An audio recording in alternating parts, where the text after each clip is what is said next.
এক সেকেন্ড মামা, তোর বাবি জয়েন দিচ্ছে। রিমন, ডুয়োতে আসো জলদি, আমি তোমার সাথে ডুয়োতে গেম খেলবো। আরে ডুয়োতে খেলার কি দরকার, আসুন আমরা স্কোয়াডে খেলি, আমার বন্ধুর সাথে আছে।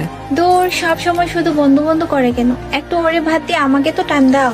আরে এটা তো কখনোই সম্ভব না, কারণ আমার ফার্স্ট প্রায়োরিটি আমার বন্ধুকেই দেই। থামো, অনেক হয়েছে।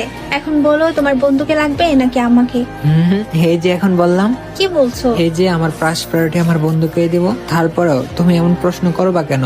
আচ্ছা বাদ দাও, প্রশ্ন যখন করে ফেলছো তাহলে উত্তরটাও দিয়ে দিচ্ছি, বাকিটা বুঝে নিও। আরে বন্ধু, তুই তো সত্যি কিক মেরে দিলি। তো আর কি করব, তোর কি মনে হয় আমি একটা মেয়ের জন্য তোকে ছেড়ে দিব? আরে রিমন ভাইয়া, আপনি রোমানকে এত ভালোবাসেন? আমি যদি এখন রোমানকে নিয়ে ডুয়োতে চলে যাই? রোমান্টিক অ্যান্সারটা দিয়ে দে। আরে বন্ধু বাদ দে, মজা করছে। না রোমান, আমি সিরিয়াস। আচ্ছা চলো আসো, আমরা ডুয়োতে খেলবো। ও তুমি সিরিয়াস? ওকে, তাহলে আমিও সিরিয়াস। রিমন গ্রুপটা দে তো। আর শুনো, ডুয়োতে অবশ্যই খেলবো, সেটা তোমার সাথে না, আমার বন্ধুর সাথে। ভালো থেকো।